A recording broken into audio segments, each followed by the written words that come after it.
The piano player's hands froze mid-chord when the stranger walked into the Lucky Strike saloon, and Victoria Garrison knew without looking that someone dangerous had just entered her world.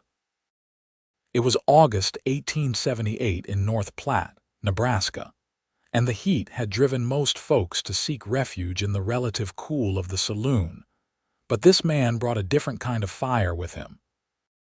Victoria didn't turn from where she stood behind the bar, methodically wiping down glasses with a white cloth, but she felt his presence like a shift in the air itself. She'd learned years ago to sense trouble before it announced itself, and trouble had a way of finding her no matter how carefully she tried to hide. The piano player, old Chester with his trembling hands and kind eyes, started up again, this time a livelier tune that seemed to beg folks to forget the tension. The other patrons went back to their cards and their whiskey, but Victoria could feel eyes on her back. She set down the glass with deliberate care and finally turned around. He stood just inside the doorway, hat in hand, dust covering his clothes from the trail. He wasn't the biggest man she'd ever seen, but there was something about the way he carried himself that made him seem to take up more space than he actually did. His hair was dark brown, almost black, and hung slightly too long around his collar. His jaw was sharp and covered with several days' worth of stubble, and his eyes were the color of amber whiskey held up to lamplight. "Help you with something?" Victoria asked, keeping her voice level and professional. She'd been working at the Lucky Strike for nearly 3 years now, ever since she'd arrived in North Platte with nothing but the clothes on her back and a heart full of broken pieces she didn't know how to put back together. The man smiled, and it transformed his face from merely handsome to something that made her stomach flip in a way she absolutely did not appreciate. "Whiskey, if you've got it. The good stuff, not the rot gut you probably serve to the regulars." Victoria raised an eyebrow. "The rot gut is all anyone can afford around here. You want the good stuff, you're going to pay double." "Fair enough." He moved to the bar with an easy grace, settling onto one of the stools. Up close, she could see that his eyes weren't just amber but flecked with green, and there was a scar running through his left eyebrow that gave him a perpetually questioning look. "Name's Austin Murphy. Just rode in from Colorado, looking for work." She poured him 3 fingers of the whiskey they kept hidden under the counter, the bottle her boss Jacob saved for special occasions or men who looked like they could actually afford it. "Victoria, and if you're looking for work, you'd be better off talking to the ranch owners. They're always looking for hands this time of year." Austin took a sip of the whiskey and nodded appreciatively.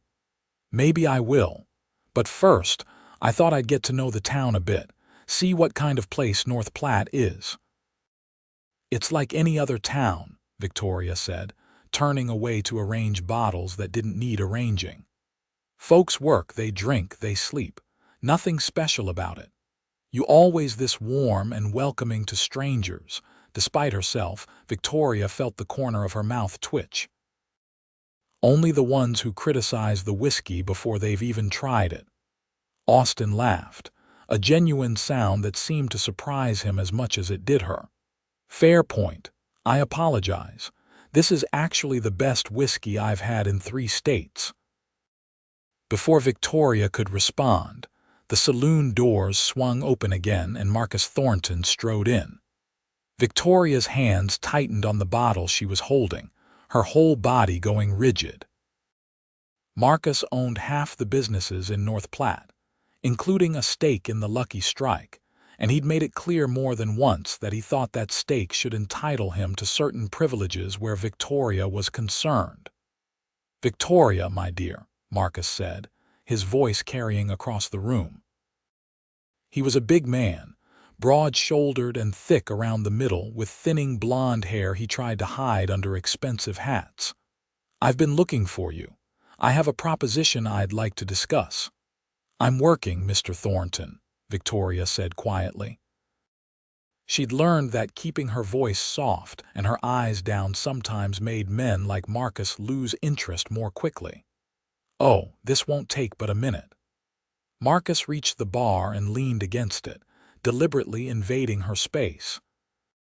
He hadn't seemed to notice Austin sitting just 3 stools down, or if he had, he didn't care. "I'm throwing a dinner party next week and I need a hostess. Someone with grace and beauty. Someone like you. I'm not interested, Mr. Thornton, but thank you for thinking of me." Victoria stepped back, putting the bar between them like a shield. Marcus's expression darkened. "Now, Victoria, I don't think you understand. This isn't really a request. You work in my establishment, and when I ask you to do something, I expect—" The lady said no. Austin's voice cut through Marcus's words like a knife. He hadn't raised his voice, but something in his tone made everyone in the saloon stop what they were doing. Marcus turned, finally noticing the stranger. "And who the hell are you?" "Just someone passing through." Austin took another sip of his whiskey, completely relaxed. "But I heard the lady decline your invitation, and it seems to me that should be the end of the conversation. You need to mind your own business, stranger." Marcus's hand moved toward his hip, where Victoria knew he kept a pistol. Marcus wasn't a fast draw, but he was mean and he had money, which in North Platte meant he could get away with just about anything. Austin set down his glass with exaggerated care. "Here's the thing, friend. I've had a long ride, I'm tired, and I'm trying to enjoy this excellent whiskey. But if you're determined to make trouble, we can step outside and settle whatever's bothering you. Your choice." The silence in the saloon stretched taut as a bowstring. Victoria found herself holding her breath, waiting for Marcus to make his move. But Marcus, for all his bluster, wasn't stupid. He looked at Austin, really looked at him, and whatever he saw there made him take a step back. "This isn't over," Marcus said, directing the words at Victoria, not Austin. "You remember that you've got a good job here, and good jobs aren't easy to come by for women with questionable pasts." He turned and walked out, letting the doors swing shut behind him with a bang. Slowly, the normal sounds of the saloon resumed. Chester started playing again, cards were shuffled, conversations picked back up. Victoria realized she was shaking. She turned away from the bar, pressing her hands flat against the shelf of bottles, trying to steady herself. She'd dealt with Marcus's attention for months now, always managing to deflect it, but he was getting bolder. And now he'd made his threat clear in front of witnesses. "You all right?" Austin's voice was gentle now, the hard edge gone. "Fine," Victoria managed. "Thank you for that, but you shouldn't have intervened. Marcus Thornton isn't a man you want as an enemy in this town. Seems to me he was already acting like an enemy." Austin pushed his empty glass toward her. "Another, if you don't mind, and maybe you could tell me why a man like that thinks he can talk to you that way." Victoria poured the whiskey with hands that had almost stopped shaking. "Because he owns things. Money makes men think they own people too. Not in my experience. Money just shows you who a person really is underneath." Austin studied her face. "You've been running from something for a long time, haven't you?" The question was so unexpected, so accurate, that Victoria felt like he'd reached into her chest and squeezed her heart. "I don't know what you're talking about." "Yes, you do." Austin's voice was still gentle. "I recognize the look. I've seen it in the mirror enough times." Before Victoria could respond, old Chester stood up from the piano and stretched, announcing he was taking a break. The sudden silence made the saloon feel emptier, even though it was still half full of people. One of the cowboys near the back, a young hand named Billy who worked for the Johnson Ranch, whooped and grabbed the bar girl Sally, spinning her around in an impromptu dance. Austin watched them for a moment, then turned back to Victoria. "The least you could do is dance with me. I did just save you from an uncomfortable conversation." Victoria's heart stuttered. I don't dance. Everyone can dance. It's just moving to music. Austin stood, extending his hand across the bar. Come on, one dance. I'm working. Jacob won't mind if I borrow you for a few minutes. Austin nodded toward the back room where their boss had just emerged. Will you, Jacob? Jacob, a grizzled man in his 60s with a salt and pepper beard and a limp from an old war wound, looked between them and shrugged. Slow afternoon anyway. Go on, Victoria. Do you some good to have a little fun. Victoria looked at Austin's outstretched hand like it was a snake that might bite her. Her mind raced with all the reasons she should say no. She didn't know this man. She didn't dance.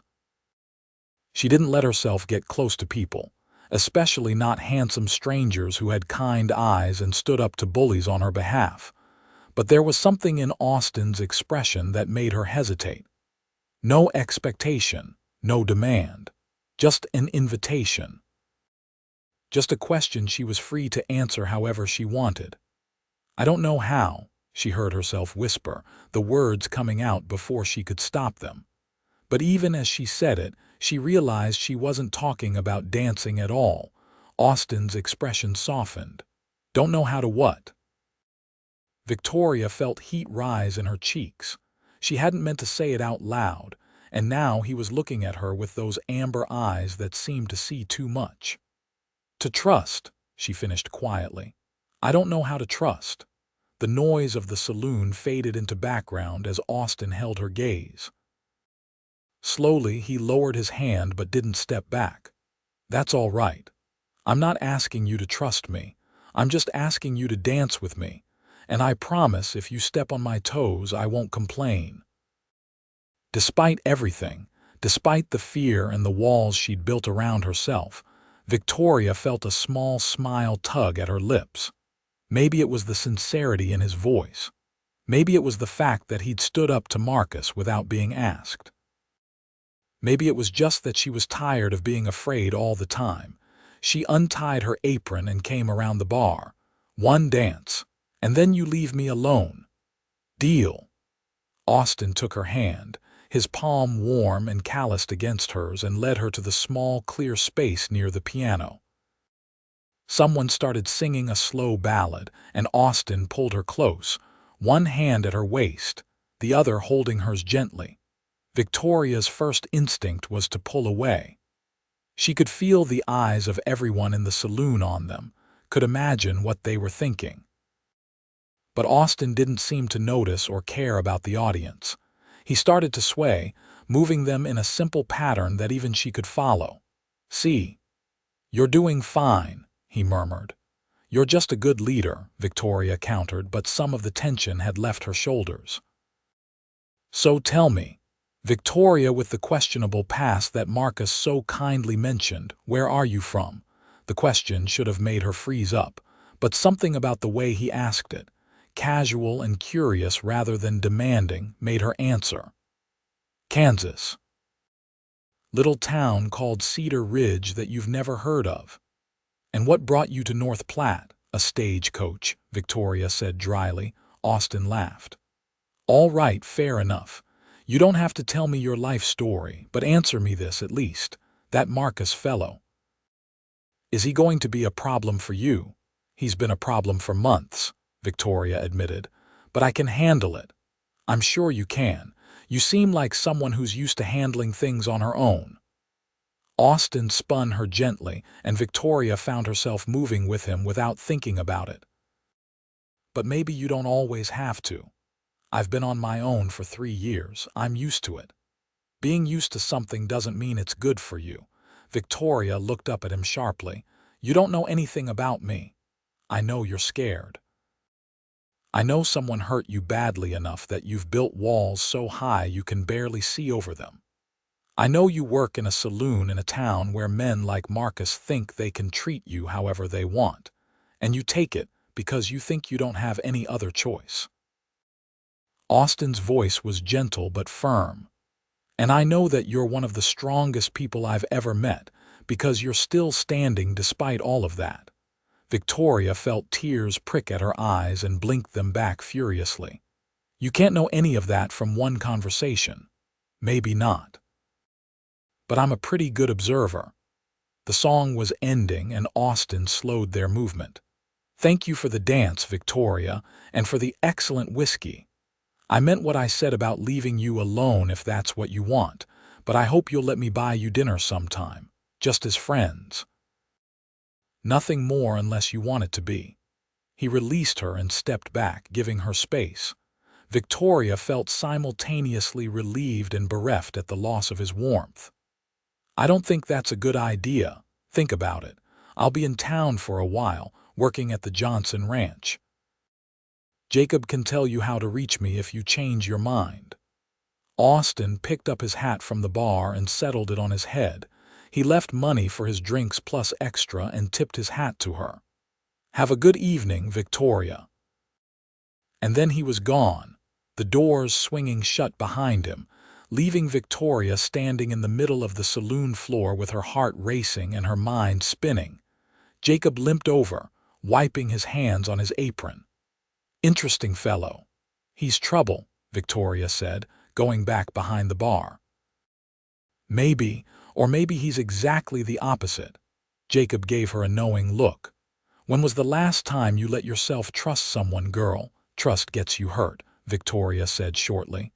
I learned that lesson the hard way. So did I. Lost my leg and nearly lost my life trusting the wrong officer in the war. But you know what I learned after that? Being afraid to trust anyone ever again is just another way of letting the bastards win. Jacob patted her shoulder. You're a good worker, Victoria, and I'm grateful to have you here. But you're also slowly dying inside, and I hate watching it happen. Think about that. He left her alone with her thoughts, and Victoria mechanically went through the motions of her job, serving drinks and deflecting crude comments, and pretending that everything was normal.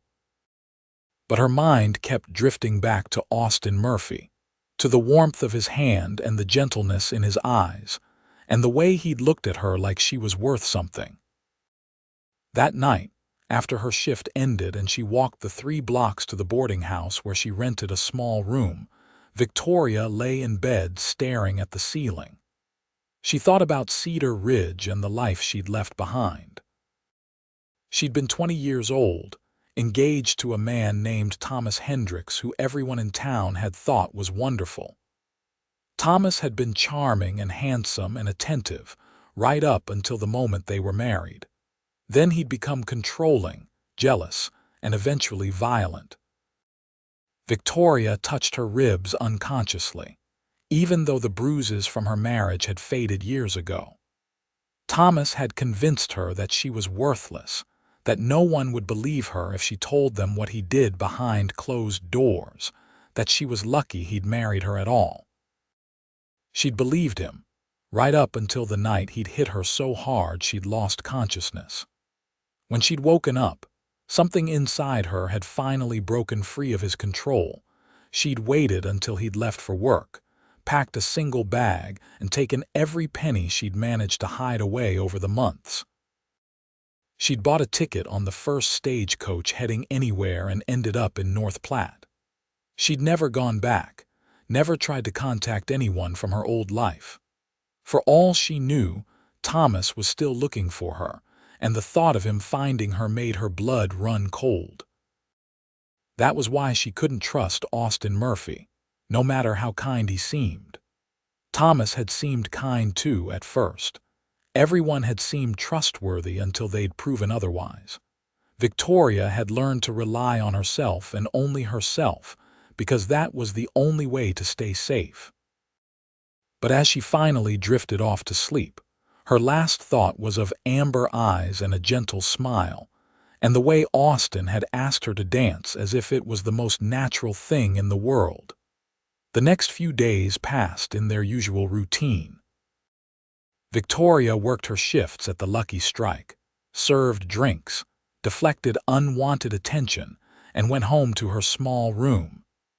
She told herself she wasn't looking for Austin every time the saloon doors opened, and she definitely wasn't disappointed when it was someone else walking through. Marcus came in twice, both times making a point of staring at her but not approaching. Victoria knew he was biding his time, waiting for her to let her guard down. The thought made her stomach churn with anxiety. On Thursday afternoon, nearly a week after Austin had walked into her life and then back out of it, Victoria was surprised by a visitor to the boarding house. She just finished washing her hair and was sitting by the window trying to dry it in the sunlight when Mrs. Patterson, the boarding house owner, knocked on her door. "Victoria, dear, you have a delivery." "A delivery?" Victoria opened the door, puzzled. "I didn't order anything." Mrs. Patterson, a plump woman in her 50s with kind eyes and a no-nonsense attitude, held out a small wooden box. "Young man brought it by, said it was for you. Nice-looking fellow, dark hair, polite as can be." Victoria took the box with trembling hands. It was light, and when she shook it gently, something rustled inside. "Did he say anything else?" "Just asked me to make sure you got it personally." Mrs. Patterson studied her face. "You all right, dear? You've gone pale." "I'm fine. Thank you, Mrs. Patterson." Victoria closed the door and sat on her bed, staring at the box. Part of her wanted to throw it away unopened, but curiosity won out. She lifted the lid carefully, half expecting something unpleasant, and caught her breath. Inside, nestled in tissue paper, was a small bouquet of wildflowers. They were simple, the kind that grew along the roadside, but someone had taken care to arrange them prettily. Beneath the flowers was a folded piece of paper. Victoria unfolded it with shaking hands and read the careful script. "Victoria, I know you said to leave you alone, but I wanted you to know I was thinking about you. These reminded me of you, strong and beautiful despite growing in hard soil. No pressure, no expectations. Just wanted you to have something nice. Yours, Austin."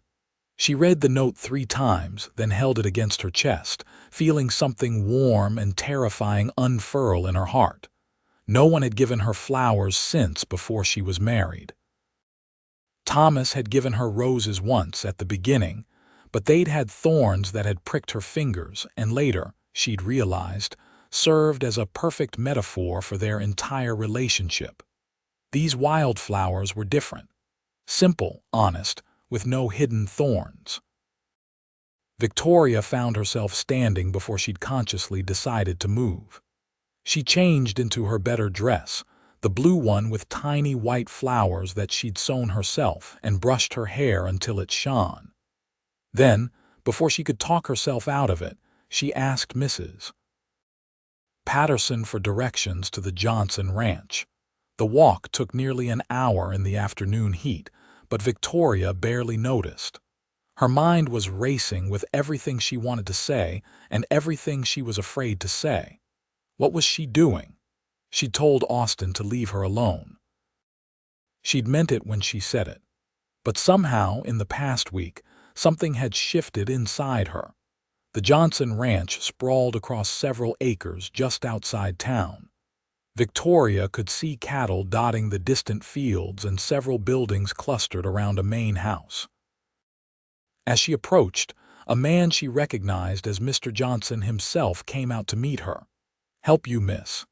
He was a weathered man in his 50s, with sun-darkened skin and laugh lines around his eyes. "I'm looking for Austin Murphy. I was told he works here. Sure does.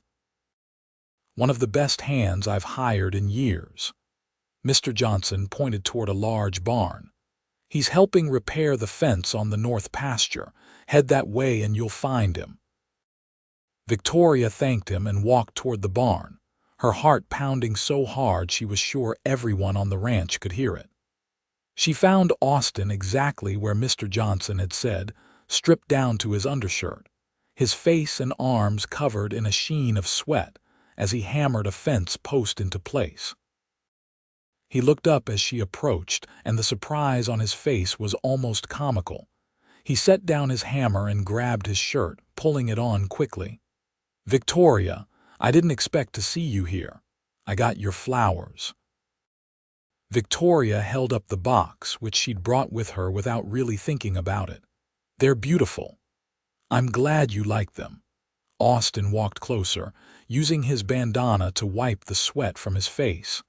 "Though I have to say, I'm surprised you came all the way out here to tell me that."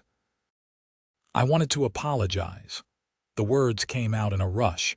"You were kind to me and I was rude in return. You didn't deserve that. You weren't rude. You were honest." Austin's expression was serious, and I respect that more than false politeness. Victoria took a deep breath.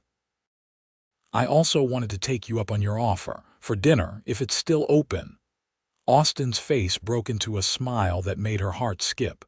"It's definitely still open. Tonight, I can clean up and meet you in town around 7. Tonight would be good." Victoria found herself smiling back. "There's a restaurant on Main Street, the Prairie Rose. It's nothing fancy, but the food is good." "Perfect. I'll see you there." Austin seemed like he wanted to say more, but instead he just stood there, looking at her with those amber eyes that made her feel seen in a way that was both terrifying and wonderful. Victoria turned to go, then looked back over her shoulder. "Austin, thank you. For the flowers and for being patient with me." "You're worth being patient for," he said simply. The walk back to town seemed shorter than the walk out had been. Victoria felt like she was floating, and the feeling scared her almost as much as it exhilarated her. She was taking a risk, she knew that, opening herself up to the possibility of being hurt again. But maybe, just maybe, it was a risk worth taking. That evening, Victoria changed clothes 3 times before settling on her blue dress again. She brushed her hair and pinned it up, then took it down, then pinned it up again.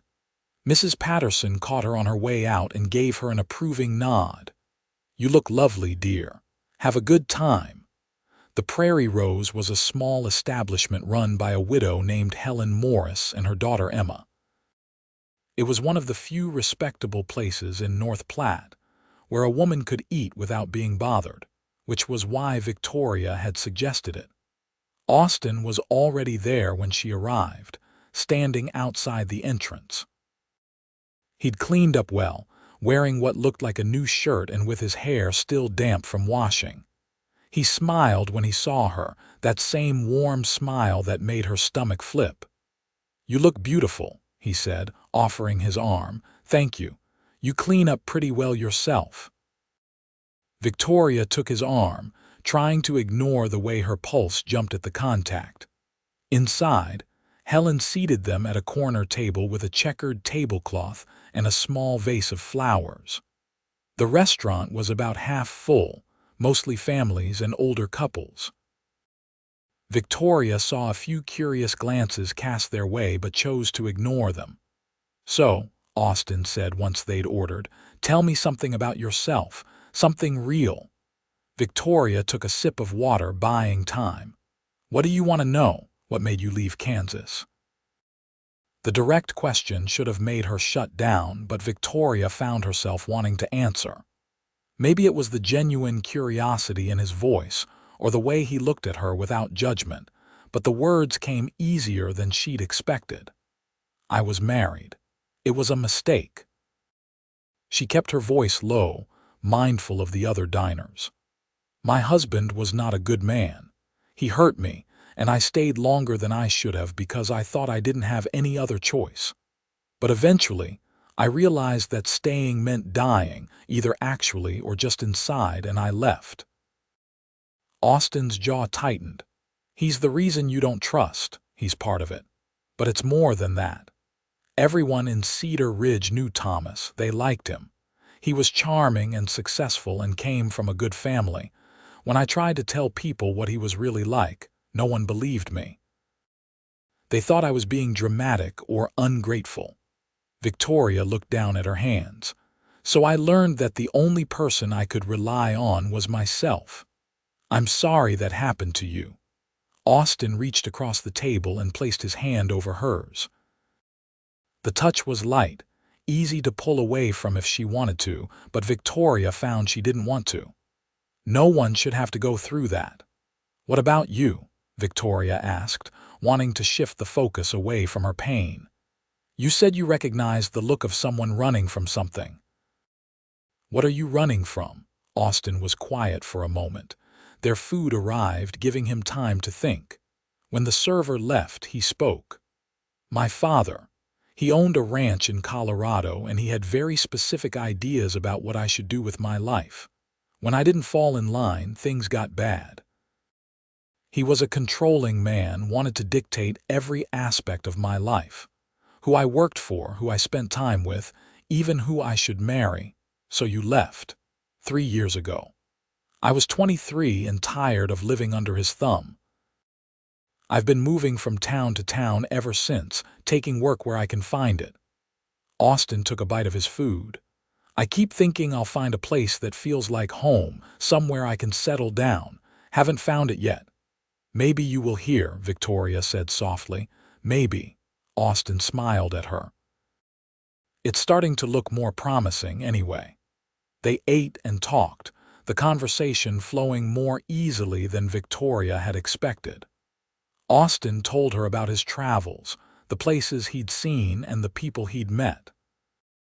Victoria found herself relaxing, laughing at his stories, sharing some of her own memories from before everything had gone wrong. It was the best evening she'd had in 3 years. As they left the restaurant, the sun was setting, painting the sky in shades of orange and pink. Austin walked her back toward the boarding house, and they moved slowly, neither of them in a hurry for the evening to end. "Can I see you again?" Austin asked when they reached Mrs. Patterson's front steps. "I'd like that," Victoria said, and meant it. Austin smiled, then hesitated. "Can I kiss you goodnight?" The question made Victoria's heart race. Part of her wanted to say yes, wanted to feel his lips on hers. But the larger part, the part that was still scared and scarred, made her take a small step back. "I'm not ready for that yet," she admitted. "I'm sorry." "Don't apologize." Austin's expression was understanding. "We'll move at whatever pace you're comfortable with. I'm not going anywhere." He took her hand instead, bringing it to his lips and pressing a gentle kiss to her knuckles. The gesture was old-fashioned and sweet, and it made Victoria feel cherished in a way she'd never experienced before. "Good night, Victoria." "Good night, Austin." Victoria watched him walk away, then went inside, touching her hand where his lips had been. She felt like she was standing on the edge of something vast and terrifying and wonderful. And for the first time in a long time, she thought maybe she was brave enough to jump. Over the next few weeks, Victoria and Austin fell into a pattern. He would come to town on his days off, and they would spend time together. Sometimes they would eat at the Prairie Rose, sometimes they would just walk through town, talking about everything and nothing. Austin never pushed her for more than she was ready to give, content to let things develop at their own pace. Victoria found herself thinking about him constantly. She would catch herself smiling at work for no reason, and Jacob would give her knowing looks but never said anything. Even the other girls who worked at the saloon noticed the change in her. Sally, who'd become something of a friend despite Victoria's attempts to keep everyone at arm's length, cornered her one evening during a slow period. "So who is he?" "Who's who?" Victoria tried to play innocent, but Sally just laughed. "The man who's got you walking on air. I've worked with you for 2 years, Victoria, and I've never seen you smile this much. So spill." Victoria glanced around to make sure no one was listening. "His name is Austin. He works at the Johnson Ranch." "The handsome one who stood up to Marcus." Sally's eyes lit up. "Oh, honey, he's a catch. Those eyes alone could make a girl forget her own name." "It's not like that," Victoria protested, but even she could hear how weak the denial sounded. "Sure it's not." Sally grinned. "Well, good for you. You deserve something nice in your life. But not everything was perfect. Marcus had noticed Austin's regular visits to town, and he'd noticed that Victoria seemed happier. It made him angry in a way that Victoria could feel like storm clouds gathering. One evening, when Austin hadn't been able to come to town because of work at the ranch, Marcus made his move. It was late, almost closing time, and the saloon was mostly empty. Marcus walked in and headed straight for the bar. "We need to talk, Victoria." "I'm working, Mr. Thornton." Victoria kept her voice neutral, but her hands were shaking as she wiped down the bar. "This won't take long." Marcus leaned close enough that she could smell the whiskey on his breath. "I've been patient with you, given you time to come to your senses, but my patience is running out. You're going to stop seeing that drifter Murphy, and you're going to start showing me the proper respect I deserve as your employer." "You're not my employer. Jacob is." Victoria took a step back. "And who I spend my time with is none of your business." Marcus's face darkened. "Everything in this town is my business. You do well to remember that. Is there a problem here?" Jacob's voice cut through the tension. He'd emerged from the back room, and though he was old and limping, there was steel in his eyes. "No problem, Jacob. Just having a friendly conversation with our girl Victoria here." Marcus straightened up, but his eyes promised that this wasn't over. "You think about what I said, Victoria. Think real hard." After he left, Victoria found she couldn't stop shaking. Jacob poured her a shot of whiskey, which she rarely drank, and made her sit down. "He's getting worse," Jacob observed. "I know." Victoria downed the whiskey and welcomed the burn. "I don't know what to do. You could talk to the sheriff." Victoria laughed bitterly. "The sheriff drinks at Marcus's other saloon. He's not going to do anything." "Then maybe you need to think about leaving North Platte, going somewhere Marcus can't reach you." The suggestion made Victoria's chest tighten with panic. "And go where? Do what? I have a life here, such as it is. I can't just keep running every time a man makes my life difficult." "No, you can't," Jacob agreed. "But you also can't let him hurt you. And that man is working himself up to doing something stupid, mark my words." Victoria knew Jacob was right, but the thought of running again made her want to cry. She'd been running for 3 years, and she was so tired.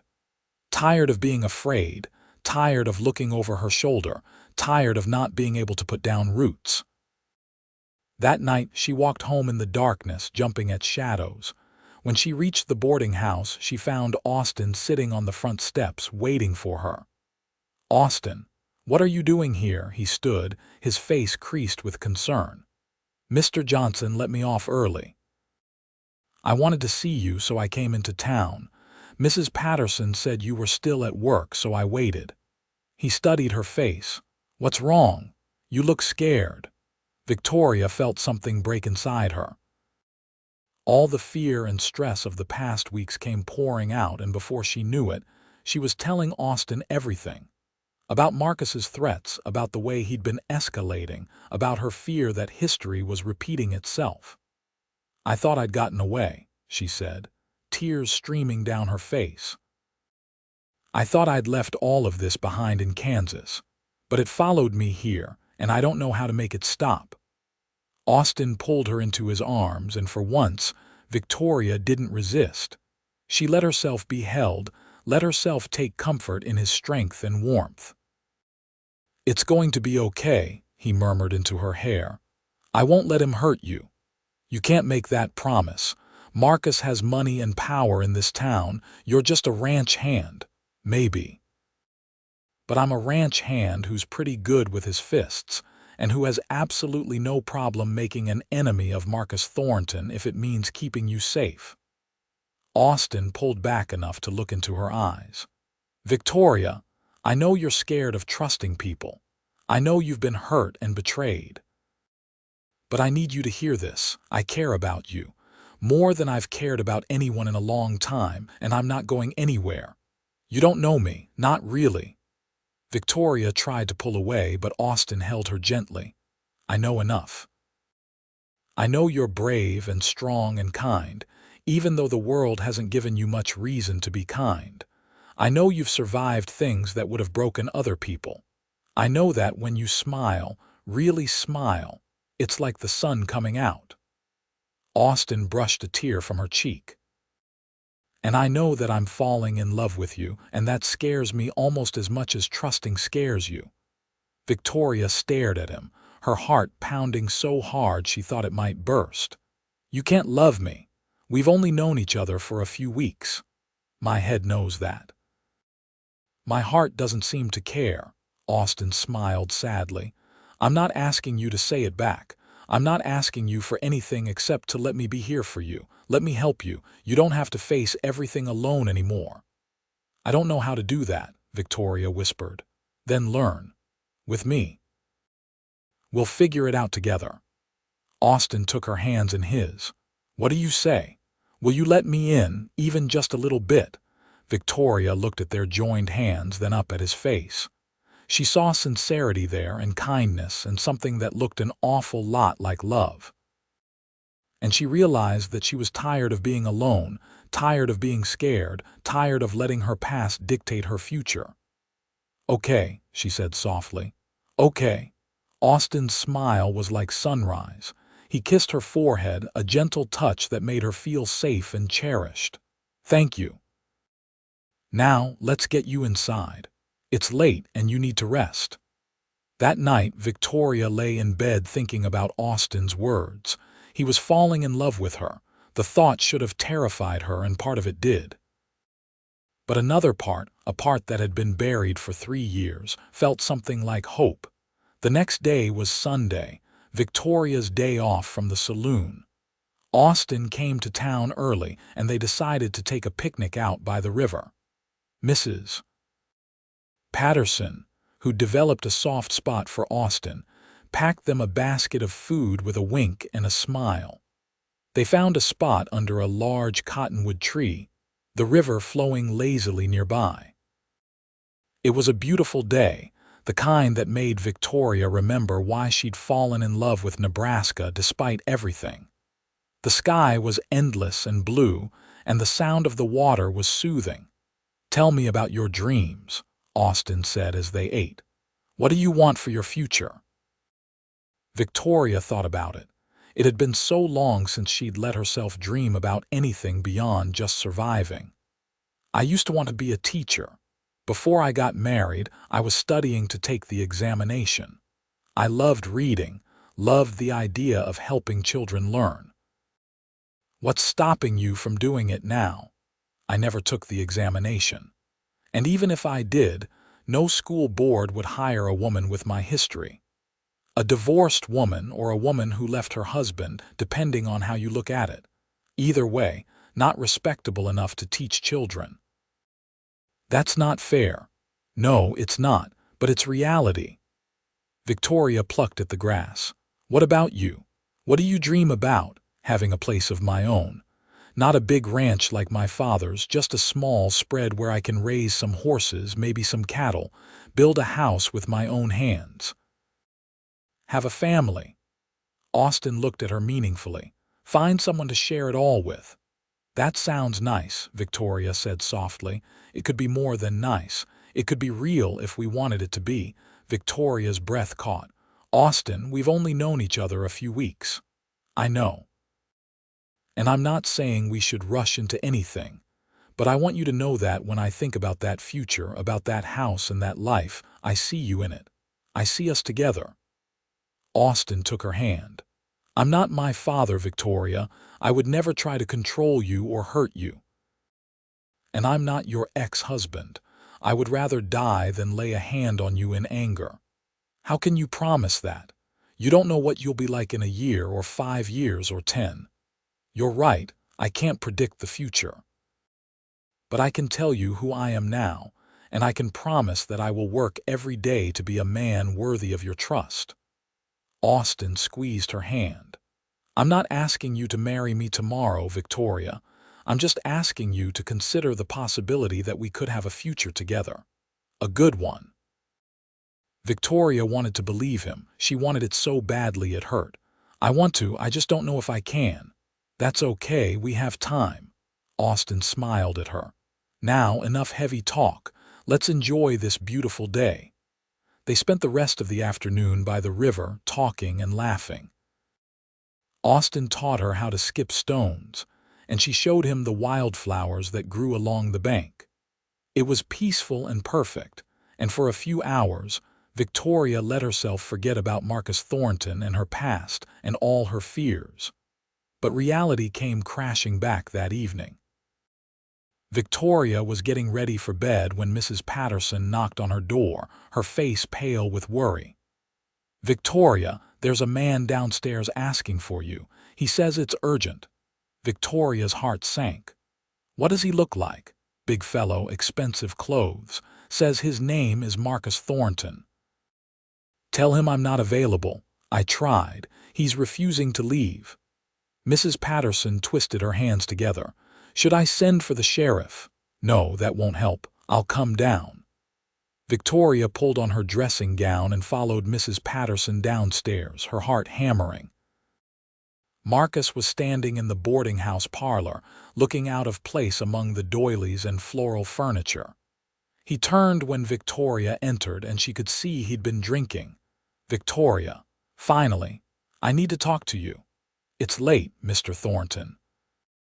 "Whatever you need to say can wait until I'm at work." "No, it can't." Marcus moved closer, and Victoria instinctively stepped back. "I've been thinking about you and me, and I've decided something. I'm going to marry you." Victoria blinked, sure she'd misheard. "What? You heard me." "I've decided that you're going to be my wife. You'll stop working at the saloon, of course. My wife shouldn't be serving drinks to cowboys. You'll move into my house and we'll be married within the month." "Mr. Thornton, I think you've had too much to drink. I'm not going to marry you." Marcus's expression darkened. "This isn't a request, Victoria. This is me being generous and offering you a way out of your current situation. You're damaged goods, everyone knows that. No decent man would want you. But I'm willing to overlook your past and give you my name. You should be grateful."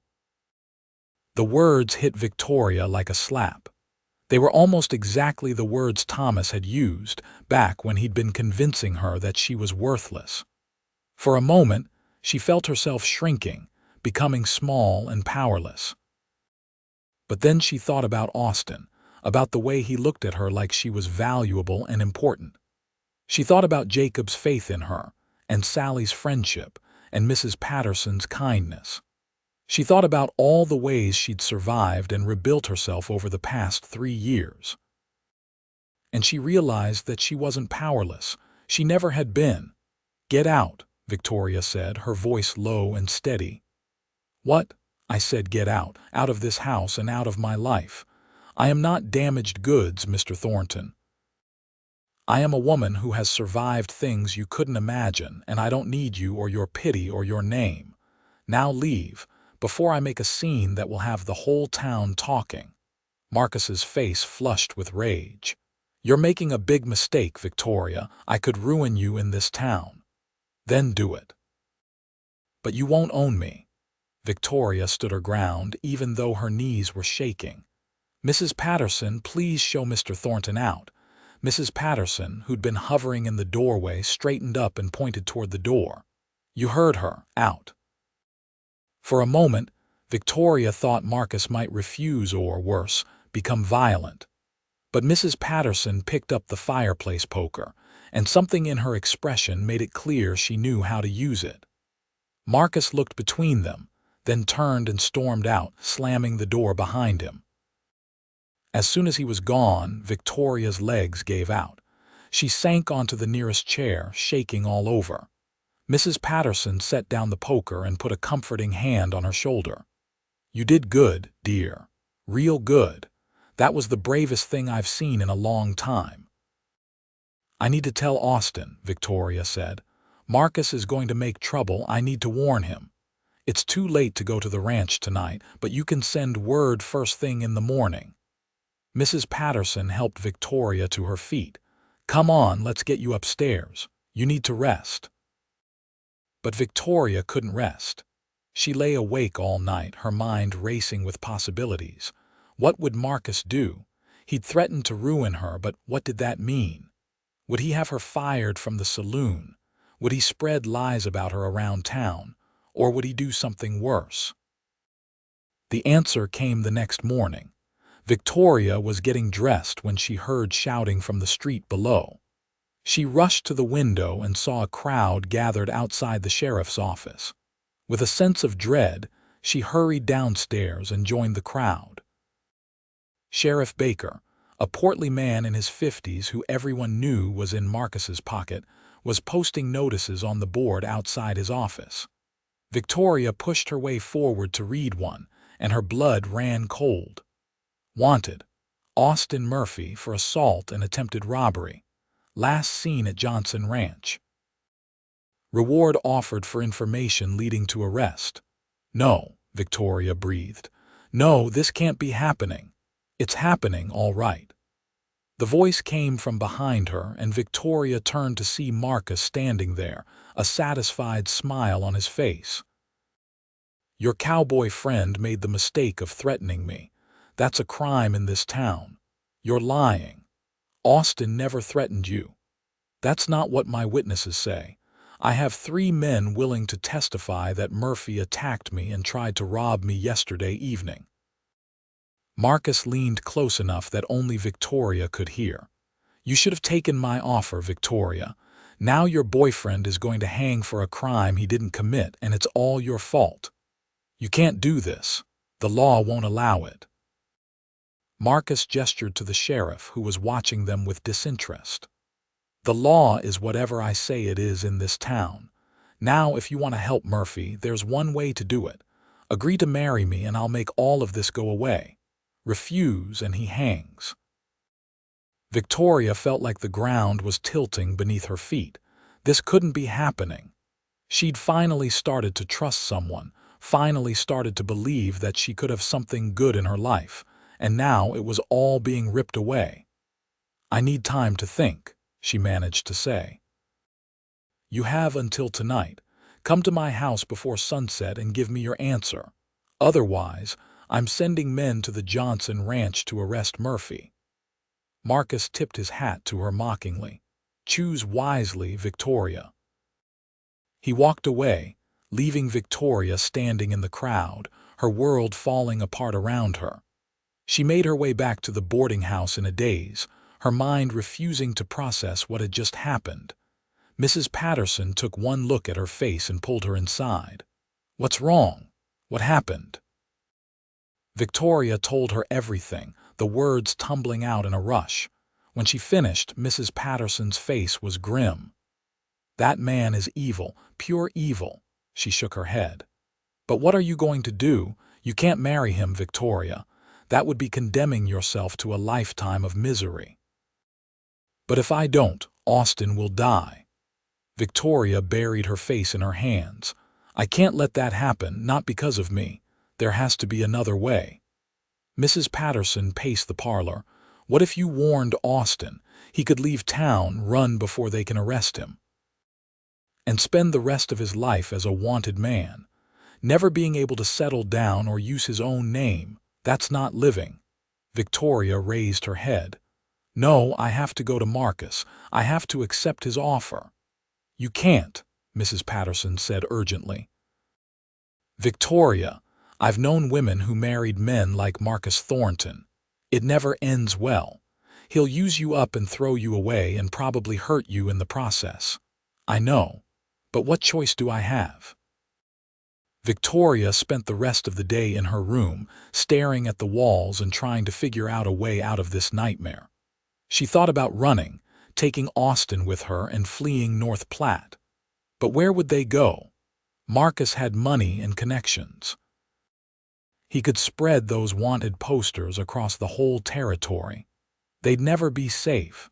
She thought about going to the sheriff and telling him the truth, but she knew it wouldn't help. The sheriff answered to Marcus, not to justice. She thought about Austin, about the way he'd looked at her when he said he was falling in love with her, about the future he'd described, the little ranch and the life they could build together. It had seemed so real, so possible for just a moment. And now it was slipping through her fingers like sand. As the sun started to set, Victoria made her decision. She would go to Marcus and accept his proposal. She would sacrifice her own happiness to save Austin's life. It was the only way. She changed into her best dress, pinned up her hair, and tried not to look at her reflection in the mirror.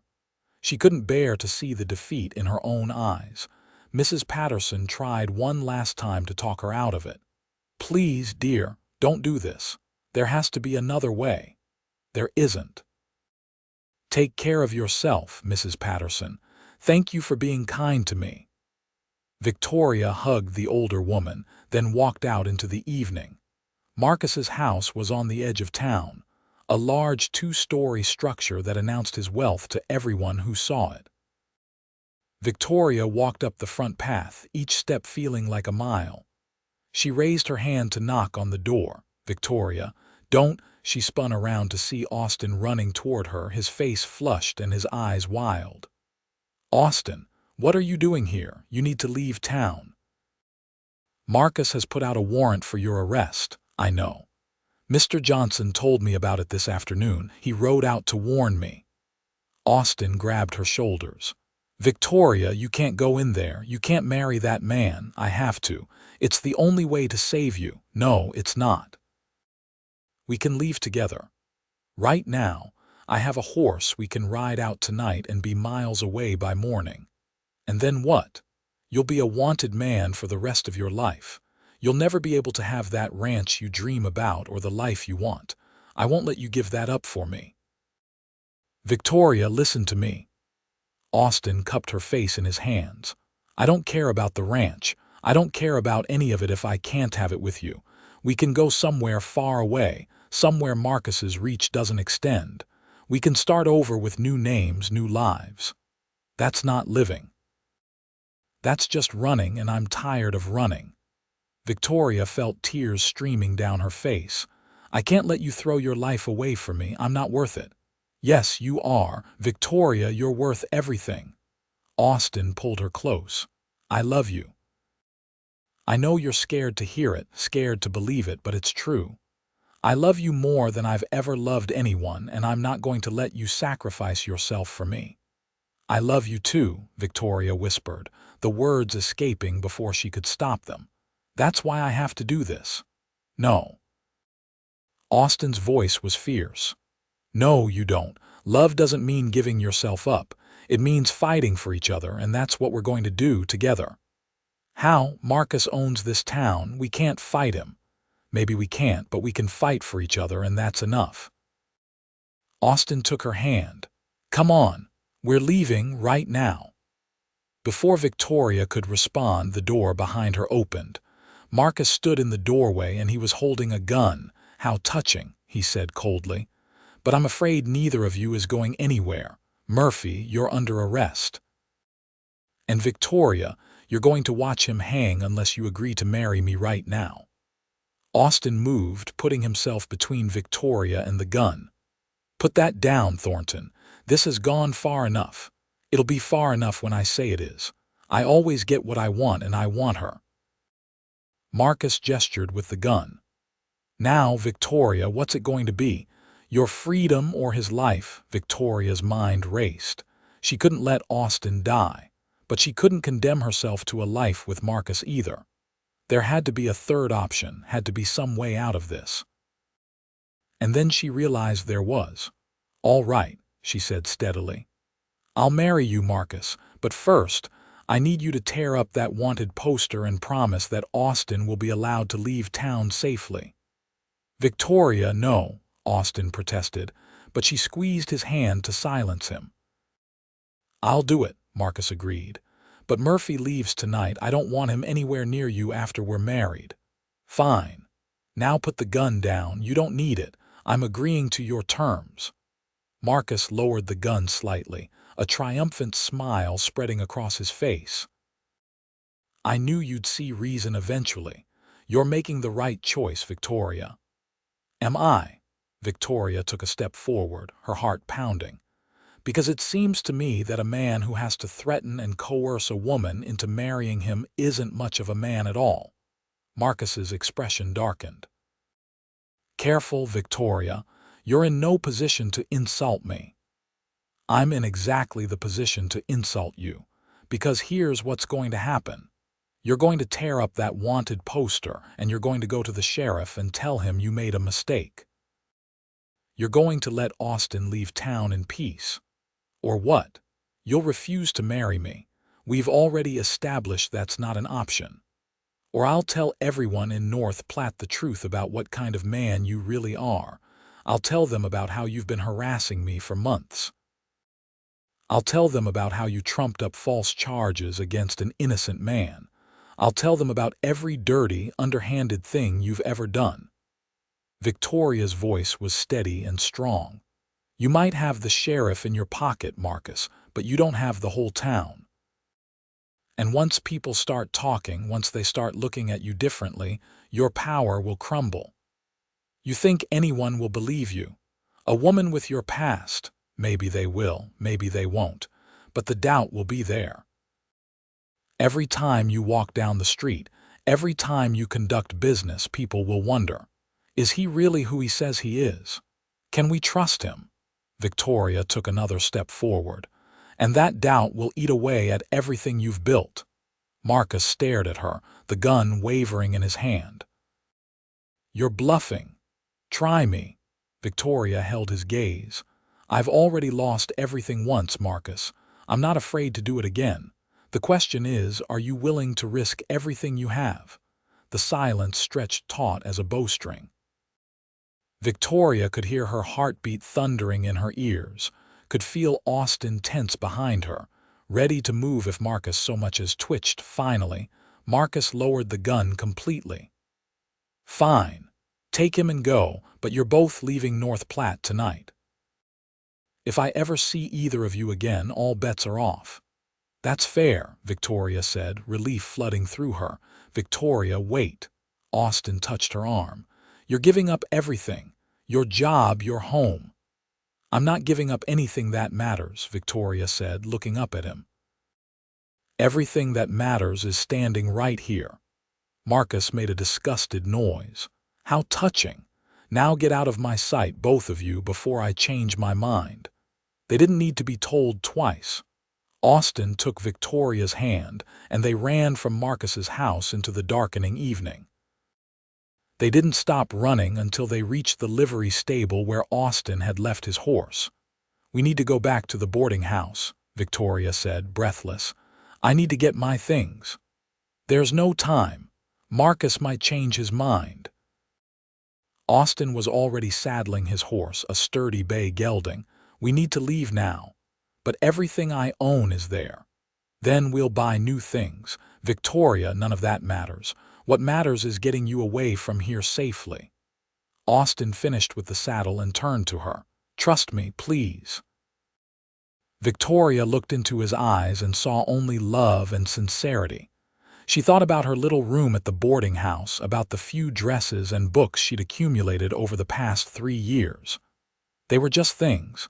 They could be replaced. Okay, she said. Let's go. Austin helped her onto the horse, then swung up behind her. His arms came around her to hold the reins, and Victoria leaned back against his chest, feeling safe for the first time since this nightmare had begun. They rode out of North Platte as the sun set, painting the prairie in shades of gold and red. Victoria didn't look back. There was nothing behind her worth seeing and everything ahead of her worth living for. They rode through the night, only stopping briefly to rest the horse. Austin seemed to have a destination in mind, and Victoria didn't ask where they were going. She was content to trust him, to let him lead them to safety. As the sun began to rise, painting the eastern sky pink and orange, they crested a hill and Victoria saw a small town spread out below them. It was smaller than North Platte, just a handful of buildings clustered around a main street. Where are we? She asked. Little town called Cedar Springs, about 50 miles south of North Platte. I worked here for a few months last year. Good people, and far enough away that Marcus's influence doesn't reach. Austin urged the horse down the hill. We can rest here, figure out our next move. They found a small hotel and Austin paid for a room with the last of his money. The proprietor, a kind-faced woman named Mrs. Chen, didn't ask questions when she saw Victoria's disheveled state, just gave them a room key and pointed them to the stairs. The room was small but clean, with a bed, a washstand, and a window that looked out over the main street. Victoria sank onto the bed, exhaustion finally catching up with her. "Are you all right?" Austin asked, sitting beside her. "I don't know, I think so." Victoria looked down at her hands. "I just gave up my entire life, my job, my home, what few friends I had. I know. And I'm sorry you had to do that. Don't be sorry. If I'd stayed, I would have ended up married to Marcus Thornton, and that would have been worse than death." Victoria turned to face him. "But what do we do now? We're both out of work, we have almost no money, and we're in a strange town. We start over, again." Austin took her hand. "It won't be easy, but we'll do it together." "Together," Victoria repeated softly. The word felt strange on her tongue, but also right. For 3 years she'd been alone. The thought of having someone to share her life with, someone who genuinely cared about her, was both terrifying and wonderful. "Get some rest," Austin said. "I'm going to go talk to Mrs. Chen, see if she knows of any work around town. We'll need to start earning money soon." "Austin, wait." Victoria caught his hand before he could stand. "Thank you for everything, for standing up to Marcus, for believing in me, for saving me." Austin smiled, that warm smile that made her heart skip. "You saved yourself, Victoria. I just gave you a reason to do it." He leaned down and kissed her forehead gently, then left the room. Victoria lay back on the bed, staring at the ceiling. She should have been scared. She should have been worried about money and work and what would happen next, but all she felt was a strange sense of peace. For the first time in her life, she wasn't running away from something. She was running toward something. Toward a future with Austin, toward a life built on trust and love instead of fear and pain. She closed her eyes and let herself believe, just for a moment, that everything might actually be all right. Victoria woke several hours later to find Austin sitting by the window, looking out at the street below. The sun was high in the sky and she could hear the sounds of the town going about its business. "What time is it?" she asked, sitting up. "About noon. I let you sleep. You needed it." Austin turned from the window. "I have good news, Mrs. Chen says the general store is looking for help, and the owner of the ranch just outside town is hiring hands. We might both be able to find work." "That is good news." Victoria stood and went to the washstand, splashing water on her face. She looked at her reflection in the small mirror and barely recognized herself. Her hair was a mess, her dress was rumpled and dirty, and there were dark circles under her eyes. But there was also something new in her expression, something that looked almost like hope. "I was thinking," Austin said carefully, "about what happens next. For us, I mean." Victoria's heart began to pound. "What about it? We can't keep staying in this hotel. We need a more permanent arrangement, and people are going to talk, a man and woman traveling together who aren't married." Austin stood and crossed to her. "I'm not trying to pressure you into anything, but I want you to know that my offer still stands. I want to marry you, Victoria. For real this time, not because someone's forcing you, because I love you and I want to spend my life with you." Victoria's throat tightened. A week ago, if someone had told her she'd be standing in a hotel room in Cedar Springs, considering a marriage proposal from a man she'd only known for a few weeks, she would have laughed. But nothing about this situation was normal, and Austin wasn't like anyone she'd ever known. "I'm still married," she said quietly. "Technically, I never divorced Thomas, I just left. Then we'll get you divorced. It might take some time, but we'll do it right." Austin took her hands. "And then, when you're ready, we'll get married. I'll wait as long as you need me to." Victoria looked up at him, at his earnest expression and the love in his eyes, and felt something inside her shift. She'd spent so long being afraid, so long protecting herself, that she'd almost forgotten what it felt like to be truly seen by another person. But Austin saw her, all of her, the broken pieces and the strong parts and everything in between, and he loved her anyway. "I want that too," she said softly. "I want to marry you, but you're right, we need to do it properly. I need to be free of Thomas first. Then that's what we'll do." Austin kissed her gently, a soft press of lips that promised more without demanding anything, one step at a time. Over the next few weeks, they settled into a new life in Cedar Springs. Victoria found work at the general store, run by a cheerful man named Mr. Pritchard who didn't ask about her past. Austin hired on at the Thompson Ranch, working long days breaking horses and mending fences. It wasn't easy. Money was tight, and Victoria was acutely aware of the gossip surrounding her and Austin. Mrs. Chen had been discreet, but in a town as small as Cedar Springs, everyone knew everyone's business. Victoria heard the whispers when she walked down the street, saw the disapproving looks from some of the townswomen, but there were kind people too. Mrs. Chen became a friend, as did Sarah Thompson, the ranch owner's wife. Sarah was a warm, no-nonsense woman in her 40s who took Victoria under her wing and made it clear that anyone who had a problem with Victoria would have to answer to her. "Don't you mind those hens?" Sarah said one afternoon when she stopped by the general store. "They've got nothing better to do than cluck about other people's lives. You just hold your head high and go about your business." "It's hard sometimes," Victoria admitted. "I feel like everyone is judging me. Some of them are. But the people worth knowing, the good people, they'll see you for who you are. Give it time." Sarah patted her hand. "Besides, I've seen the way Austin looks at you. That boy is head over heels, and anyone with eyes can see he treats you like you hung the moon. That's worth more than all the gossip in the world." Victoria smiled, feeling warmth spread through her chest. "He does treat me well, better than I ever thought possible." "Then hold on to that. Good men are rare, and the fact that you found each other in the middle of all this mess, well, that's something special."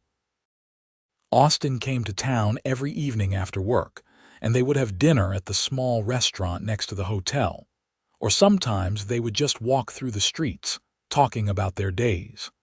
Slowly, Victoria felt herself relaxing, letting her guard down bit by bit. One evening, about a month after they'd arrived in Cedar Springs, Austin brought her to the edge of town where the prairie stretched out endlessly under a sky full of stars. "I've been saving money," he said as they stood there, the cool night air washing over them. "Between what I'm making at the ranch and what you're earning at the store, we should have enough to hire a lawyer soon, to start divorce proceedings." "That's wonderful." Victoria leaned against him, and Austin wrapped his arm around her shoulders. "Thank you for being patient with me. I'd wait forever if that's what you needed." Austin kissed the top of her head. "But I have to admit, I'm looking forward to the day when I can call you my wife and mean it." "So am I," Victoria said, and realized she meant it with her whole heart. The next day, they went to see the only lawyer in Cedar Springs, a young man named Peter Morrison who just set up practice. Peter listened to Victoria's story without judgment, taking notes in a careful hand. "It's going to be complicated," he said when she finished. "You'll need to file for divorce in Kansas, where you were married. And your husband will have to be served with papers, which means he'll know where you are." Victoria's stomach dropped. "Is there any way to avoid that?" "Not if you want a legal divorce." "But I can file on grounds of cruelty and abandonment, which should make the case fairly straightforward. Most judges don't look kindly on men who abuse their wives, even if some people in society do. Peter looked at her kindly. I know it's scary, but it's the only way forward. How long will it take? Austin asked. Several months, probably, maybe longer, depending on how backed up the courts are and whether your husband contests it. He will, Victoria said with certainty. Thomas won't let me go easily. He'll see it as losing a possession. Then we'll be ready for that. Austin squeezed her hand. Whatever it takes. They left Peter's office with the paperwork started, and Victoria tried not to think about what Thomas would do when he received the divorce petition. Would he come looking for her? Would he try to force her back to Cedar Ridge? But as the weeks turned into months and life in Cedar Springs continued, Victoria found herself worrying about it less. She was building something here, something real. She had work she enjoyed, friends who cared about her, and Austin by her side every step of the way. The first snow fell in late November, dusting the prairie in white. Victoria stood outside the general store, watching the flakes drift down, and felt Austin come up behind her. Beautiful, isn't it? He said. Yes. Victoria leaned back against him. I got a letter from Peter today. The divorce papers have been filed. Thomas has been served. How do you feel about that? Scared, relieved, free almost. Victoria turned to face him. Whatever happens next, I want you to know that I don't regret any of this. Leaving North Platte, coming here with you, it was the best decision I ever made. Austin's expression was tender. I love you, Victoria. I love you too. The words came easier now, without the fear that used to accompany them. Austin pulled a small box from his pocket and opened it, revealing a simple gold band. I know we can't get married yet, but I wanted you to have this anyway. A promise that as soon as you're free, I'm going to make you my wife in every way that matters. Victoria's eyes filled with tears as Austin slipped the ring onto her right hand. It's beautiful. Not as beautiful as you. Austin kissed her, and Victoria let herself sink into it, let herself feel the love and passion and promise in that kiss. They were standing there, wrapped in each other's arms, when a voice called out from down the street. Victoria. Victoria Garrison. Victoria's blood ran cold. She knew that voice, even though she hadn't heard it in 3 years. She turned slowly, and there he was, stepping down from a stagecoach that had just pulled into town. Thomas Hendricks had found her. He looked older than she remembered, harder around the edges. His blonde hair was receding, and there were lines around his mouth that hadn't been there before. But his eyes were the same, cold and calculating and full of barely suppressed rage. Thomas. Victoria's voice came out as barely a whisper. So it is you. When I got those divorce papers, I couldn't believe it. My wife, running off and then having the audacity to divorce me. Thomas walked toward them, and Victoria felt Austin tense beside her. Did you really think I wouldn't come after you? Leave her alone, Hendricks. Austin's voice was hard as steel. You're not married anymore. She's filed for divorce. Filed, not finalized. She's still my wife, which means I have every right to take her home. Thomas's gaze raked over Victoria, and she felt like she needed a bath. You've caused me a lot of trouble, Victoria. But I'm willing to forgive you if you come home quietly. I'll even drop my objection to the divorce proceedings if you agree to stay for 6 months and help me save face. Tell people it was a trial separation. No, Victoria found her voice, and it was stronger than she expected. I'm not going anywhere with you. We're done, Thomas. We've been done for 3 years. You don't get to decide that. I'm your husband. You were my jailer.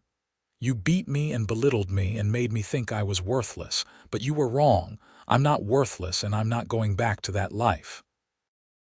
Victoria stepped forward, shaking but determined. Sign the divorce papers and go back to Kansas. There's nothing for you here. Thomas's expression darkened. You've gotten bold, haven't you? Let me guess, your new boyfriend here has been filling your head with ideas. He looked at Austin with contempt. You think you can take my wife? You think you can just steal what belongs to me? She doesn't belong to you. She doesn't belong to anyone. Austin moved to stand beside Victoria. And if you try to take her by force, you'll have to go through me. That can be arranged. Thomas's hand moved toward his hip, and Victoria saw he was carrying a gun. Thomas, don't. Victoria's voice was urgent. Please, just sign the papers and go. There's no future for us. There never was. You're right about that. Thomas pulled the gun, and several people on the street screamed. There's no future for you at all. Everything happened at once. Austin lunged forward, grabbing for the gun. There was a shot, deafeningly loud in the cold air. Victoria screamed as Austin and Thomas struggled, and then suddenly Sheriff Dawson was there, a much better man than North Platte's sheriff, pulling them apart. That's enough. Dawson had his own gun drawn, pointed at Thomas. Drop the weapon, mister, or I'll drop you.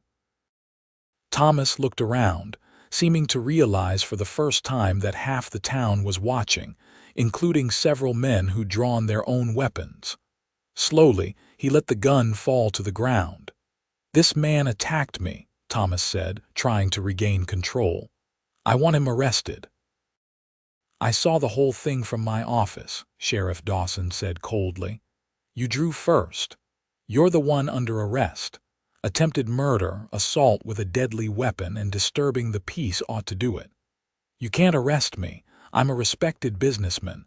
I'm just trying to reclaim my wife. Your soon-to-be ex-wife, from what I hear, and I can arrest you, and I will. Dawson gestured to his deputy. Take him to the jail. I'll send a telegram to Kansas and see if there are any other warrants out for him. As Thomas was being led away, still protesting, Victoria finally let herself breathe. She turned to Austin and saw blood seeping through his shirt sleeve. You're hurt. It's nothing. Just grazed me. But Austin's face was pale, and Victoria could see the pain in his eyes. We need to get you to a doctor. Victoria looked around frantically. Where's the doctor? Dr. Harris is right over there. Sarah Thompson had appeared in the chaos, and she pointed to an older man hurrying toward them. Let him look at Austin. You did good, honey. Both of you did good. Doctor. Harris examined Austin's arm and declared it a flesh wound that would heal fine with some stitches and rest. He bandaged Austin up in his office while Victoria sat beside him, holding his other hand so tightly her knuckles were white. I'm sorry, she kept saying. I'm so sorry. You could have been killed because of me. Stop that. Austin cupped her face with his good hand. This wasn't your fault. Thomas is the one who pulled a gun. All you did was stand up for yourself. He came all this way to find me. And now he's in jail where he belongs. Sheriff Dawson isn't like the sheriff in North Platte. He won't let Thomas bully his way out of this. Austin kissed her forehead. It's over, Victoria. Really over. Thomas showed his true colors in front of witnesses. There's no way any judge will deny your divorce now. Victoria wanted to believe him, but she was too shaken. The violence had brought back all her old fears, all the memories of what Thomas had done to her behind closed doors. She'd thought she'd escaped, but he'd followed her across state lines, ready to kill rather than let her go. That night, Victoria couldn't sleep. She lay in her room at the boarding house, listening to every creak and groan, jumping at shadows. Finally, unable to take it anymore, she got up and went to Austin's room down the hall. She knocked softly, and he answered immediately, as if he'd been awake too. Victoria, what's wrong? I can't sleep. I keep thinking about Thomas, about what he almost did. She wrapped her arms around herself. Can I stay here, just for tonight? I don't want to be alone, of course. Austin stepped back to let her in, and Victoria saw that his arm was bandaged and he was moving carefully. I wasn't sleeping either. Arm hurts too much. They lay down on the bed together, fully clothed, and Austin wrapped his good arm around her. Victoria pressed her face against his chest, listening to his heartbeat, letting the steady rhythm calm her fears. "He can't hurt you anymore," Austin murmured into her hair. "I won't let him. You already took a bullet for me. I can't ask you to do more than that." "You're not asking. I'm choosing. That's what love is, Victoria, choosing each other every day no matter what." Austin kissed the top of her head. "We're going to get through this, together." Victoria closed her eyes and let herself believe him, and somehow, wrapped in his arms, she finally fell asleep. The next morning brought news that Thomas had been charged not just with attempted murder, but also with several counts of assault back in Kansas. Apparently, Victoria wasn't the first woman he'd hurt, just the first one brave enough to run. With witnesses to his actions in Cedar Springs and pending charges in Kansas, Thomas wouldn't be getting out of jail anytime soon. Peter Morrison arrived at the boarding house with papers for Victoria to sign. "Your divorce should be finalized within the month, given the circumstances." The judge in Kansas reviewed the case, and Thomas's lawyer has advised him to accept the terms rather than fight it. "So I'm really free." Victoria could hardly believe it. "You're really free." Peter smiled at her. "Congratulations, Mrs. Garrison, or should I say Miss Garrison soon." After Peter left, Victoria stood in the middle of her room feeling like a weight had been lifted from her shoulders. She was free. Actually, legally, completely free.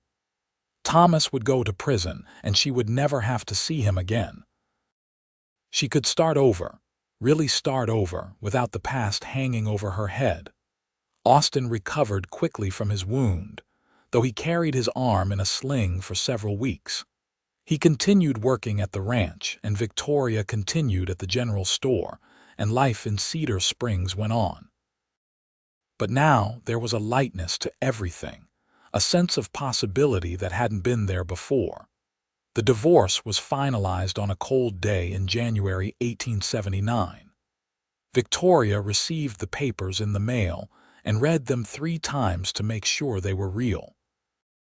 Then she ran to the Thompson ranch, not caring that it was the middle of the afternoon and she should have been at work.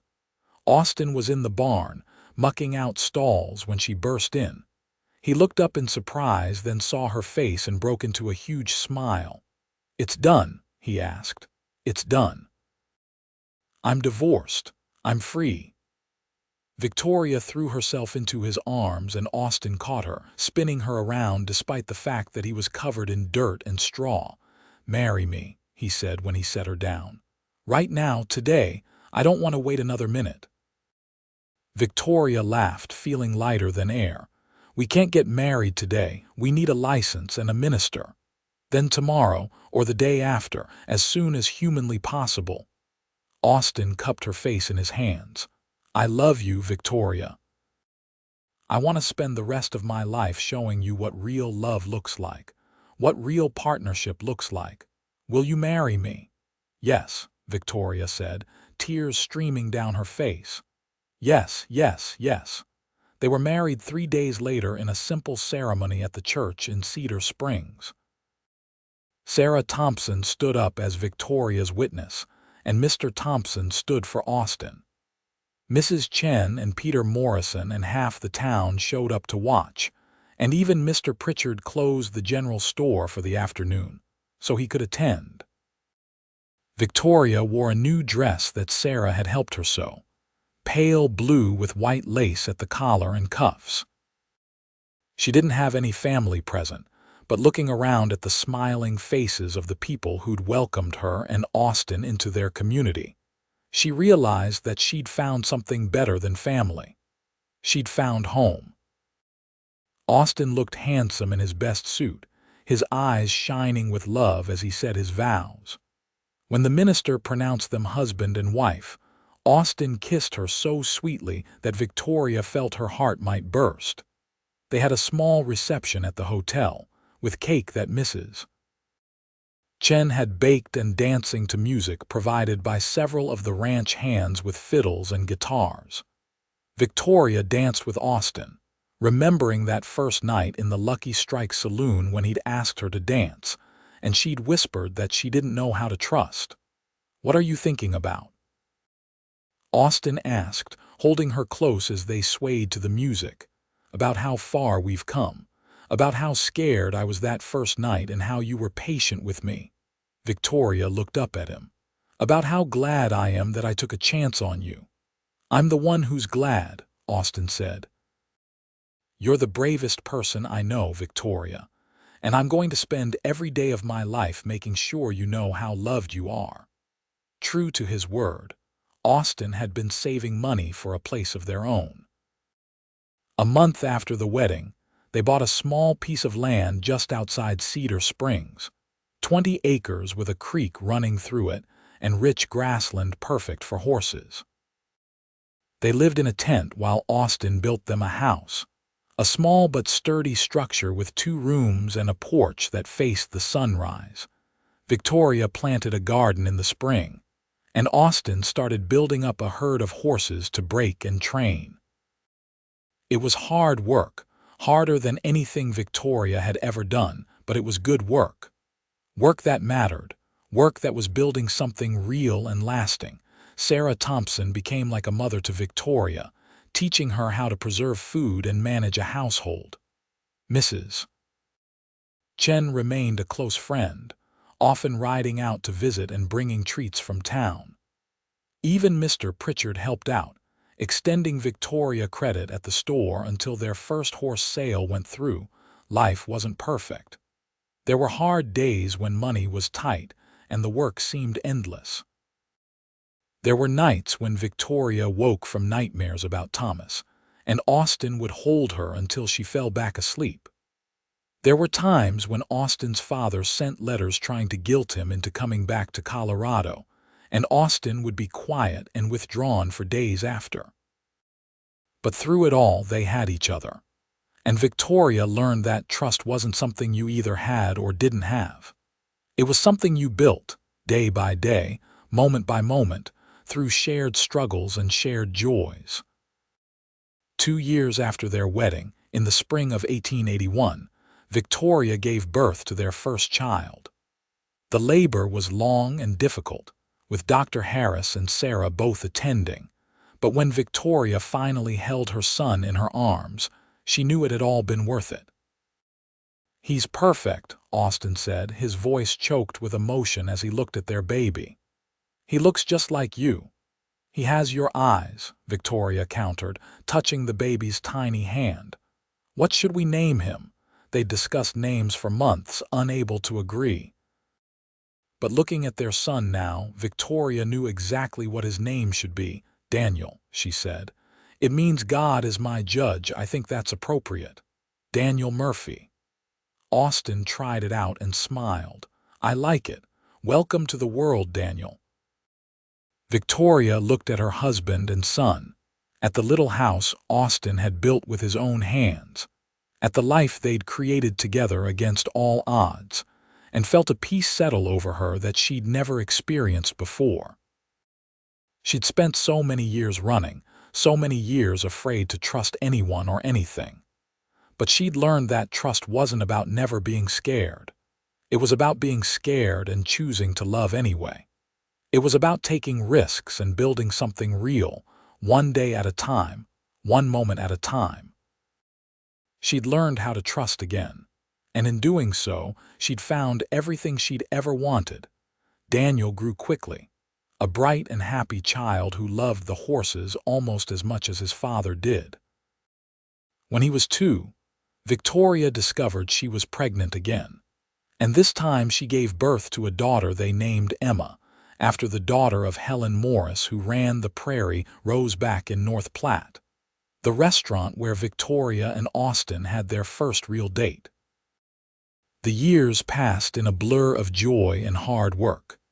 The ranch prospered, and Austin's reputation as a horse trainer spread throughout Nebraska.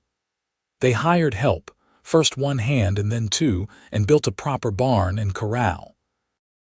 They added rooms to the house, making space for their growing family and for the life they were building.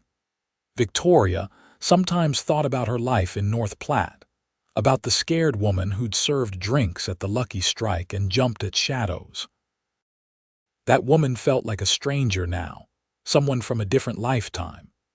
She'd transformed into someone strong and confident, someone who knew her own worth and wasn't afraid to claim the happiness she deserved. On their 5th wedding anniversary, Austin took Victoria back to Cedar Springs for dinner at the hotel, leaving the children with Sarah Thompson for the evening. They sat at the same table where they'd eaten on their first real date, and Victoria reached across to take his hand. "Do you ever regret it?" she asked. "Giving up the life you could have had, the ranch your father wanted you to inherit, all of it?" "Not for a second." Austin's answer was immediate and certain. "That life wasn't mine, Victoria. It was the life my father wanted for me. This life, the one we built together, this is the life I was meant to have." "I love you," Victoria said, "more than I thought it was possible to love anyone. The feeling is entirely mutual, Mrs. Murphy." Austin raised her hand to his lips and kissed it, just like he had that first night. "Thank you for trusting me. Thank you for taking a chance on us. Thank you for being patient, for waiting while I learned how to trust again." Victoria smiled at him, this man who'd walked into the Lucky Strike Saloon and changed her entire world. "Thank you for teaching me that love doesn't have to hurt." They went home that night to their ranch, to their children sleeping peacefully in their beds, to the life they'd built from nothing but determination and love. And Victoria thought about how one moment, one decision to accept a dance from a handsome stranger, had led to all of this. She'd been so scared that night, so certain that trust would only lead to pain. But Austin had proven her wrong day after day, year after year. He'd shown her that trust was a gift you gave to someone worthy of it, and that real love was patient and kind and strong enough to heal even the deepest wounds. The years continued to roll by, bringing new challenges and new joys. When Daniel was 7 and Emma was 5, Victoria gave birth to twin boys they named Samuel and Joseph. The house rang with laughter and chaos, and Victoria wouldn't have changed a thing. She watched Austin teach Daniel to break his first horse, saw Emma help her plant the garden each spring, heard Samuel and Joseph's constant chatter as they followed their older siblings around. And she knew that this, all of this, was worth every moment of fear and pain she'd endured to get here. On quiet evenings, after the children were in bed, Victoria and Austin would sit on their porch and watch the sun set over the prairie. They'd talk about their day, their dreams for the future, the memories they'd already made. And sometimes they'd just sit in comfortable silence, hands clasped, knowing that words weren't always necessary. "You remember that first night?" Austin asked one evening, his arm around her shoulders as they watched the sky turn gold and pink. "When I asked you to dance?" "I remember." "I was terrified." Victoria leaned into him. "I told you I didn't know how to trust. You did. But you danced with me anyway." Austin kissed her temple. "That was the bravest thing I'd ever seen, and I think that was the moment I started falling in love with you." "I think I started falling in love with you then too. I just didn't know it yet." Victoria looked up at him. "Or maybe I did know it, and that's what scared me so much." "Are you still scared?" Victoria thought about it, really thought about it. Was she still scared? She still had nightmares sometimes, still flinched when men raised their voices. The scars of her past would probably never completely fade, but they didn't control her life anymore. "No," she said finally. "I'm not scared anymore. I trust you, Austin, completely and without reservation. You've earned that trust 1,000 times over. And you've made me a better man than I ever thought I could be." Austin's voice was thick with emotion. Everything good in my life started the day I walked into that saloon and saw you standing behind the bar." They sat in silence for a while longer, watching the stars come out one by one. Victoria thought about the long road that had led her here, from Cedar Ridge to North Platte to Cedar Springs, from fear to trust to love. It hadn't been an easy journey, but it had been worth every step. As they finally went inside, Austin's arm around her waist, Victoria looked back at the land they'd carved out of the prairie, at the home they'd built with their own hands, at the life they'd created together. And she knew that this was what happily ever after really looked like. It wasn't a fairy tale with no problems or challenges. It was real life, messy and complicated and sometimes difficult. But it was also full of love and laughter and joy, built on a foundation of trust that grew stronger with each passing year. Victoria had learned how to trust again, and in doing so, she'd found everything she'd never dared to dream of. She'd found love, real love, the kind that healed instead of hurt. She'd found home, not just a place but a feeling of belonging. She'd found herself, the strong, capable woman she'd always been underneath the fear. And she'd found Austin, her partner in every sense of the word, the man who'd looked at her scared and broken pieces and seen someone worth loving. The man who'd asked her to dance in a saloon in North Platte and changed her life forever. Years later, when Daniel was grown and starting a ranch of his own, when Emma was married and expecting her first child, when Samuel and Joseph were helping Austin run the horse training business that had become the most successful in the territory, Victoria would sit on her porch and tell her grandchildren stories. She told them about the wild days of the Old West, about saloons and sheriffs and the raw, untamed prairie. She told them about their grandfather, about how he'd ridden into town on a dusty bay horse and asked her to dance. She told them about learning to trust again, about building a life from nothing, about the power of real, lasting love. And when they asked her what the secret was, how she and Austin had stayed so happy together for so many years, Victoria would smile and say the same thing every time. "Your grandfather taught me that trust isn't something you have or don't have. It's something you build day by day with someone who proves they're worthy of it. And once you find someone like that, someone who loves you for exactly who you are, you hold on to them with both hands and never let go." Victoria lived to be 83 years old, surrounded by children and grandchildren, and even a few great-grandchildren.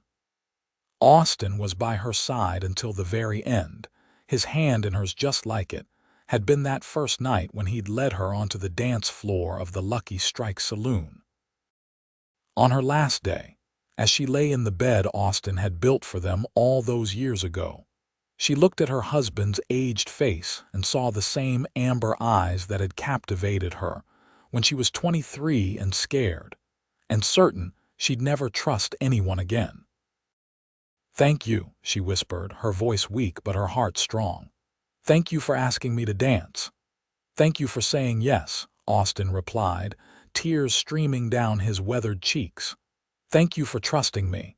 Thank you for loving me. Thank you for building this beautiful life with me." Victoria closed her eyes, content. She'd lived a good life, a full life, a life worth living. She'd learned that trust was possible even after betrayal, that love could heal even the deepest wounds, that happily ever after wasn't a destination but a journey you took one day at a time with the person you loved.